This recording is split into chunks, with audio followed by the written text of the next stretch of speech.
Là, rapidement, je veux qu'on revienne sur la dernière question que tu as posée au frère. Concernant l'envoi des prophètes. Oui.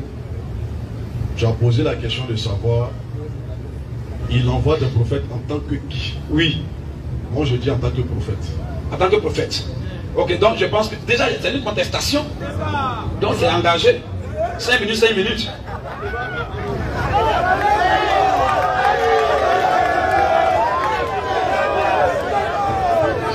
Chap, chap. Thierry, s'il te plaît, ne te joue pas un peu les... Hein? Bon, le thème c'est quoi? Voilà, ne dis pas, non, on va engager, mais ne dis pas que je vais te demander ça dans le courant et dans le... Non.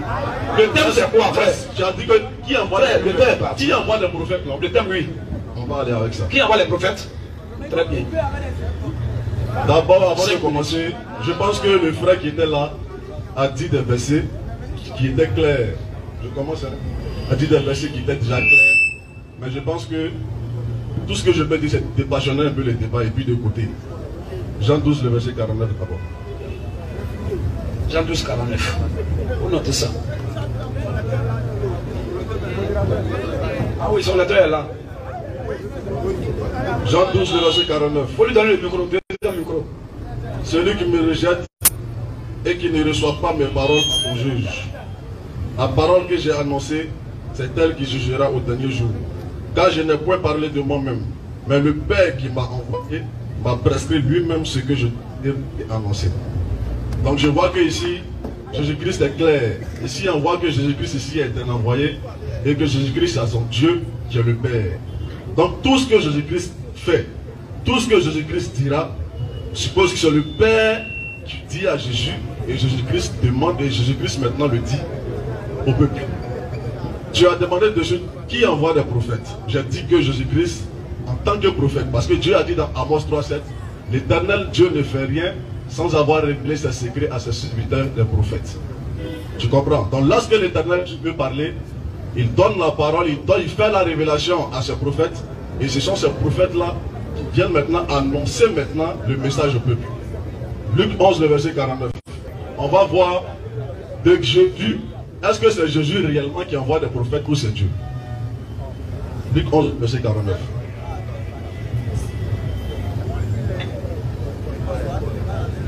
C'est pourquoi la sagesse de Dieu a dit, je les enverrai des prophètes et des apôtres. Ils tireront les uns et persécuteront les autres. Donc tu vois ici dans Luc 11, verset 49. Jésus-Christ dit, ici c'est Jésus-Christ qui parle. Jésus-Christ dit, c'est pourquoi la sagesse de Dieu a dit, je les enverrai des prophètes. Ici c'est Jésus-Christ qui parle. Tu as demandé de quelle position Jésus-Christ parle. J'ai dit en tant que prophète. Amos 3,7, comment on appelle ça, le confirme. Ici c'est Jésus-Christ qui parle. Jésus-Christ dit, c'est pourquoi la sagesse de Dieu, pas lui-même qui envoie, mais c'est pourquoi la sagesse de Dieu a dit, je les enverrai des prophètes. Donc, je pense que le frère a répondu à la question, mais tu faisais semblant de ne pas comprendre. Mais le frère avait déjà répondu à la question dans Jean 12, verset 49. Quand là-bas, Jésus-Christ dit qu'il ne dit rien de lui-même, et tout ce qu'il dit, c'est le Père qui lui demande de le dire. Donc, Luc 11, le verset 49 est clair. C'est la sagesse, c'est Dieu qui envoie, au travers de Jésus, qui envoie des prophètes. Je pense que le verset est clair. Et toi, tu vas me dire dans ce verset, qui parle réellement dans ce verset? C'est Dieu ou c'est Jésus-Christ? Vas-y frère. Luc 11, 49. Oui. C'est pourquoi. C'est pourquoi. La sagesse de Dieu a dit. La sagesse de Dieu a dit. Je leur enverrai des prophètes. Je leur enverrai des prophètes. Et des apôtres. Et des apôtres. Ils tueront les uns. Ils vont tuer les uns. Et persécuteront les autres. C'est pas ça? C'est clair, non? La sagesse de Dieu. Qui est la sagesse de Dieu? C'est ça, on va lire maintenant dans Matthieu, là, tu vas voir. Il pense que, donc pour lui, donc est-ce qu'une sagesse peut envoyer quelqu'un? Il dit, ça m'étonne. La sagesse de Dieu, là, c'est quelqu'un. Hein? C'est Dieu lui-même. Donc Dieu a part, sa sagesse a part. Bon, je ne sais même pas. Hein, frère? Donc lui, il veut différencier, il veut mettre une différence entre la sagesse de Dieu et Dieu lui-même. Il vient d'où? La sagesse de Dieu, c'est Dieu lui-même. L'intelligence de Dieu, c'est Dieu lui-même. L'esprit de Dieu, c'est Dieu lui-même. Lui, il veut mettre différence entre la sagesse de Dieu et puis Dieu. Donc dis-moi comment sagesse peut envoyer quelqu'un? Dis-moi comment une sagesse peut envoyer quelqu'un? Vraiment. Lis-moi de Matthieu 23 là, il dit c'est qui là-bas? Lis ça. Matthieu 23, verset 33 à 34. Donc, sagesse de Dieu à part, Dieu à part. Frère, vraiment, tu as encore du chemin à parcourir. Hein? Vas-y, frère. Dieu me donne verset 30. Oui. Et que vous dites, c'est pourquoi. voici, Voici. je vous envoie des prophètes. L'adverbe voici et l'adverbe voilà sont deux adverbes qui ont deux sens différents. Enseignement. Écoute bien, on dit voici. C'est-à-dire qu'en réalité, celui qui parle là, c'est celui qui fait l'action. On n'a pas dit voilà pour dire que celui qui fait quelque chose, il est loin de lui. Non, c'est lui-même qui fait. Il dit quoi? Oui. Voici, Voici. je vous envoie des prophètes. Frère, la sagesse de Dieu dont on parle là, c'est la sagesse là qui parle là, qui est là. Amen. La sagesse là qui s'est humanisée qui parle. La sagesse de Dieu n'est pas différente de Dieu.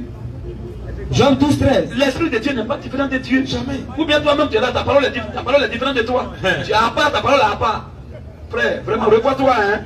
Vas-y, frère. Jean 12, 13. Oui.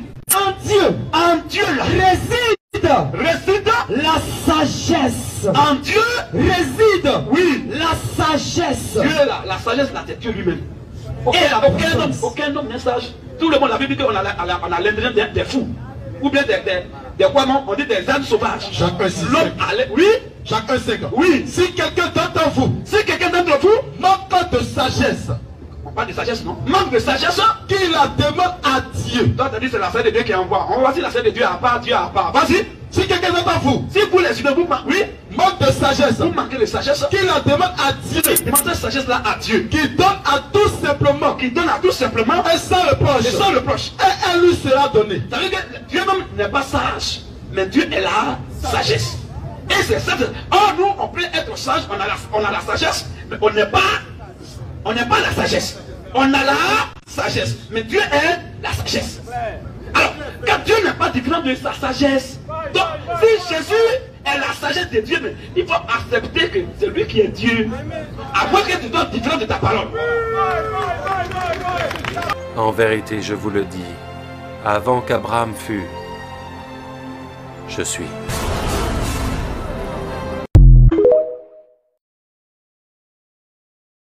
Je voyais des gens parler, ils disaient je, mais il dit je.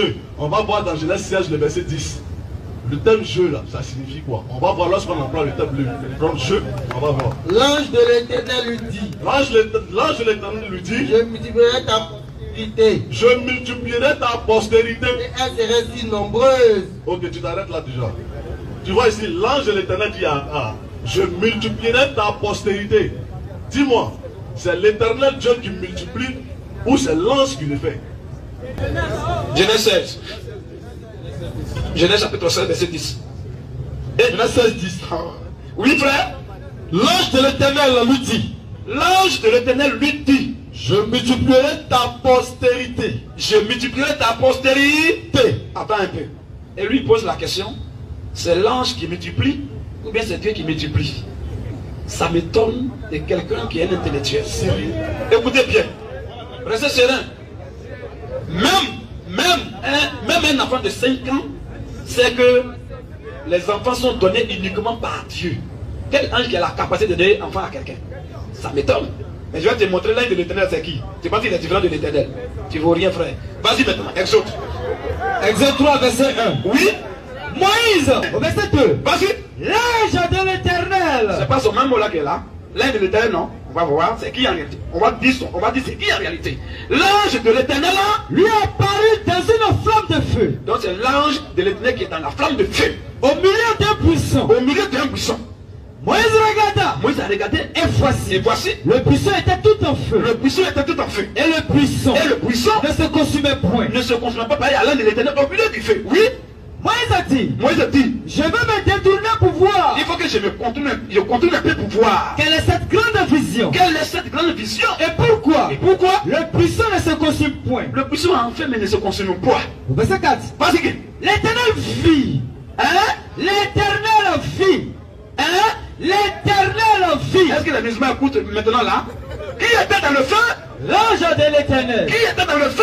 L'ange de Mais quand il l'Éternel. voulait se détruire, on dit quoi? L'Éternel vit. Ah? Donc ce n'est plus l'un de l'Éternel. L'Éternel là Vit. hein, Qui s'est détourné pour voir. qui se détournait pour voir. Et Dieu. Conclusion, Dieu. et Dieu. L'appela. Est-ce qu'il y a 3 personnes? Tu peux lui L'un de l'Éternel, c'est l'Éternel lui-même. Alléluia. L'ange Les musulmans doivent venir à nos pieds, on va les détruire. Si le frère connaissait ce qu'on appelle les différentes théophanies de Dieu, je pense qu'il a même posé cette question de niveau jardin chez nous. Ça, dans le christianisme, c'est le niveau jardin. Alléluia! Je serais ahuri, je serais même très étonné et très accablé de dire, ou même d'entendre venant de ce frère, qu'il y a un ange qui est capable de donner enfant à quelqu'un. Je serais vraiment mépris. Mon frère, ne réponds pas ma question. Ne réponds pas ma question. Monsieur, je t'ai posé la question de savoir. Le thème je là, tu as dit Jésus-Christ a dit je vous envoie. Non, ne dis pas que j'ai dit que c'est l'ange qui parle. Non, ne dis pas ça. Je t'ai posé la question de savoir. Lorsque l'ange emploie le pronom je, oui, je multiplie. Oui. Comme Jésus-Christ a dit je vous envoie des prophètes. Oui. Tu as dit que c'est Dieu lui-même qui envoie des prophètes. Oui. Je te dis, lorsque l'ange dit oui, je multiplierai. Oui. C'est Dieu qui multiplie ou c'est l'ange? L'ange là, l'ange de l'éternel lui-même. Ok, allons-y. Il t'a bien répondu, tu dis quoi même? Modérateur, prends le micro, je vais enseigner le peuple là. Dis-moi. Tu as posé deux questions. Attends, il a quel problème même?